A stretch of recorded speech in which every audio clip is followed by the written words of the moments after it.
Good morning, family. It's good to see you guys. It's good to see y'all, and thank y'all for everything. And Jeff, I just want to say how much I appreciate you, man. Appreciate the friendship, appreciate the leadership, and appreciate everything that you continue to do for every single one of us. This is a really big deal for me to be here, and I'm really grateful for the invitation.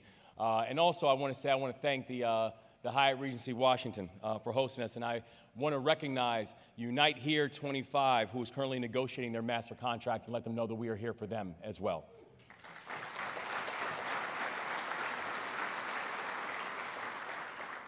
And I saw our president, Ed Kelly, out here a little earlier. He was on crutches. And I was like, what happened, man? Someone with a fire. He's like, no, I had to do a church. I said, I don't know what God you're praying to, man, but we appreciate all his leadership, and I hope you feel better soon, man. I really do. And also, it's great to be here with my guys. John Kirk, Matt Coster, Josh Fannin, all of our folks from, where are they at? Right up here in front. Right up here in front, all our folks from IAFF. I can't tell you enough how much I appreciate it, and also to Andy for his leadership as well, who's the Vice President for the IAFF District 4, is representing Maryland and all the other states in the capital region. The thing I love about this group is you all truly understand what it means to serve. You truly understand what it means to take risks. You truly understand what it means to do things that are not easy.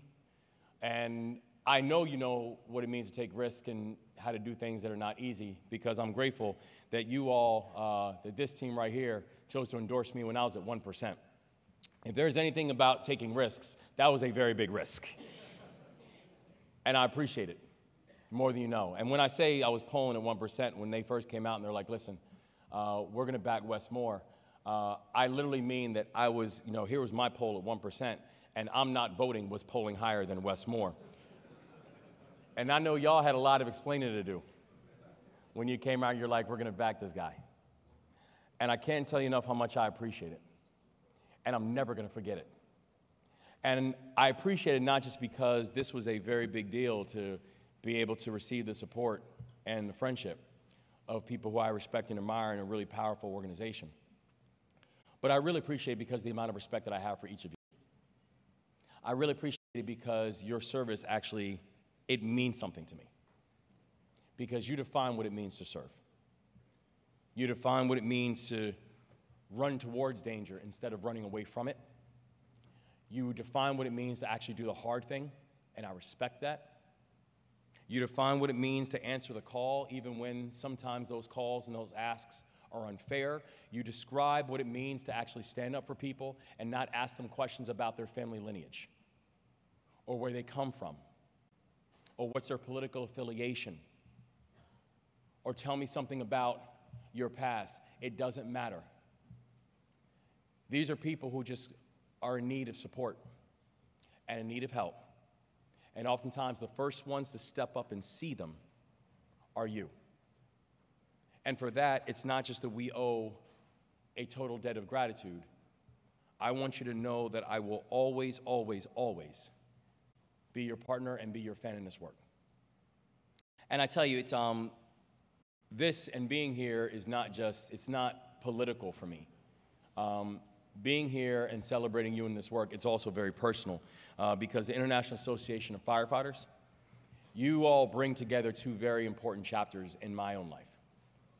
The first chapter that it brings together is one of my service in the United States military. Because I first joined the military in 1996. I was 17 years old when I first joined the Army. But I was too young to sign the paperwork when I first signed up. My mother had to sign the paperwork for me. But as they know, after my teenage years, my mother would sign whatever paperwork that the Army put in front of her.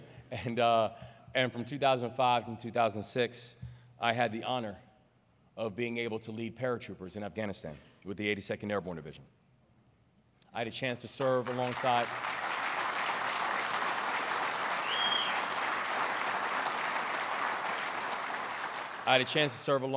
some of the bravest men and women I've ever known in my life. People who still to this day and for the rest of my life will be my brothers and will be my sisters. And this morning, I'm very acutely aware of the very real fact that more than 20% of firefighters and medics in Maryland are veterans. That's right. For those who weren't in the military, that's a good thing when people bark. It's especially Marines. You know, that's how Marines communicate, actually. And so, in fact, for those who've also served in the military, for those who are veterans, if you would not mind either raising your hand or standing up so we can recognize you and thank you for your mutual service.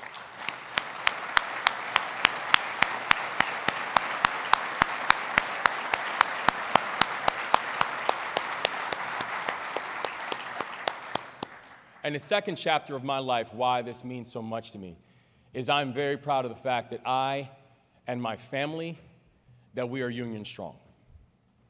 That we very proudly come from a union family, and I knew and experienced what that meant like and what it felt like very early in my days because my father died in front of me when I was 3 years old.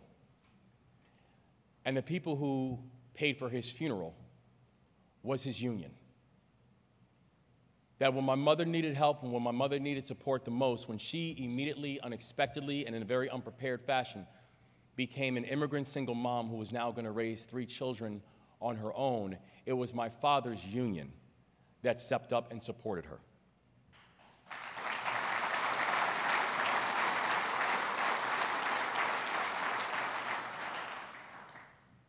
Our military and our unions have taught me really important lessons. And one of those important lessons is that we don't do anything on our own. Nobody succeeds by doing things on your own. And so I want to be very, very clear that our firefighters will always have a full partner in the State House in Maryland as long as I'm your governor, and you will always have a friend in the State House as long as I'm your governor.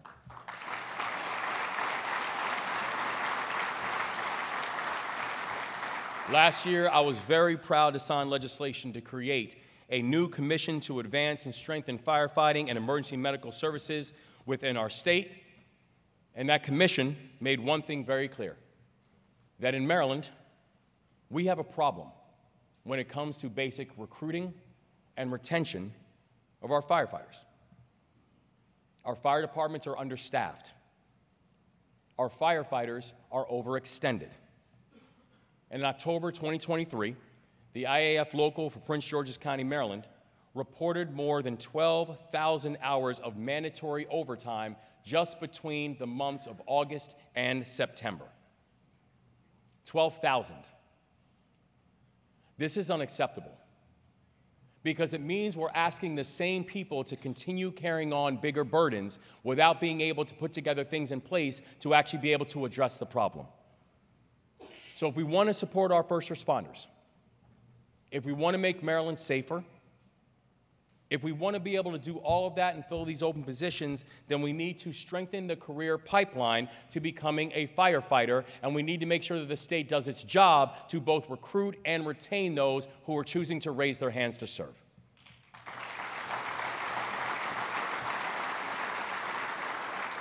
And by the way you do that is very clear. It means we have to focus on getting better wages and also better working conditions for those who raise their hands to serve.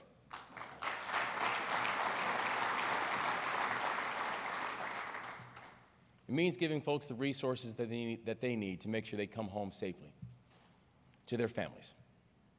And it means making sure that their families are getting the supports that they need.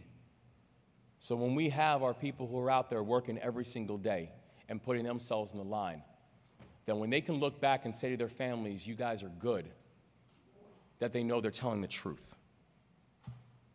That also means supporting stronger training and education for our first responders so they actually have a chance to grow on the jobs once they are actually in the jobs. And this year, we focused on a critical piece of the workforce equation, and that is improving workers' compensation. We know that cancer is one of the leading causes of death amongst firefighters. And when the job description involves smoke and soot and toxins, your benefits and your compensations should actually reflect the fact that we are asking you to do things that most people would not do and cannot do. And you have to be compensated for such. And that's why our administration has been working very close with IAFF to introduce a bill in this year's Maryland General Assembly that will improve workers' compensation presumptions for firefighters all across the state of Maryland.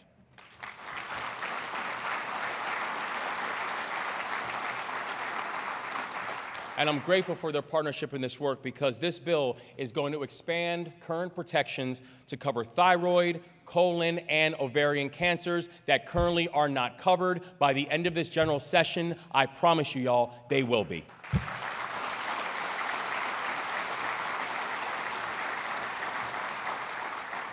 It's something that's called the CAPES Act. And by the way, this is a bill that's sponsored by both Democrats and Republicans in the legislature. This is not a partisan issue by making sure that our first responders are protected. And this morning, by the way, I have some breaking news for you guys. Because just this morning, the CAPES Act, it was made official on Friday, but now officially getting announced today, that the CAPES Act passed committee in the Maryland House of Delegates with a unanimous vote.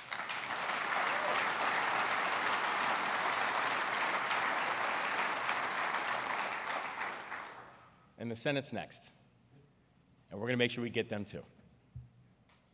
We're going to get this done. Because Maryland is going to take a backseat to nobody when it comes to making sure that we're protecting our firefighters and making sure that thank you for your service should actually mean something instead of just a statement. Thank you for your service actually has to have backing to it. Thank you for your service can't just be the end of a conversation. Thank you for your service needs to have teeth. You know, in last October, there was a firefighter over in Baltimore City at an apartment building. And we had two of our bravest that passed away in the line of duty. I had the honor of making visits to some of our heroes that day in the hospital, both visiting those who recovered and both visiting those who did not. And I spoke to their families. I had the honor of connecting with loved ones of Captain Dylan Ronaldo. I had a chance to hear about the strength and the courage from his mom, Geraldine, and his fiancée, Lauren. I had the honor of speaking with the loved ones of firefighter Rodney Pitts III, who, by the way, was brand new to the force. In fact, I think that was the first fire he responded to. And heard about his honor and his service from his mother, Monica. People who paid the highest price. You know, during our trainings, we always hear about what the potential consequences are. And during our trainings, we hear about there will be situations and there will be circumstances where the human instinct is to naturally go in the other direction, but what we are asking our people to do is actually go towards the danger. To do something that most people couldn't even fully understand or comprehend. Asking people to do things that the consequence might be them laying their life down for their brothers and sisters next to them, for their family members, for people who are calling in some of their most challenging moments, and people who are willing to say, I'm willing to raise my hand, and they can send me. That type of heroism we will never forget. That type of heroism we will always support. That type of heroism we don't just appreciate, we need. And we are always going to show with everything we have to them, their colleagues, and their families how much we love and honor and respect them. You all are our best. You're everything in society that we hope and we strive to be, which is be willing to live a life that's for something bigger than ourselves. I can tell you I've been an elected official now for 13 months, so I'm kind of new to this thing. And the thing that I know is this: I don't plan on spending my time in this role just simply giving lip service to this issue. I don't plan on spending my time in this role simply giving platitudes. We plan on doing exactly what you all are doing every single day, which is working with communities and making it matter that you were ever even here. I thank God for you. I thank God for your work. I thank God for your service. I thank God for your support. And I want to let you know, I'm always going to have your back. God bless you guys. Thanks for all you do, and thanks for leaving no one behind.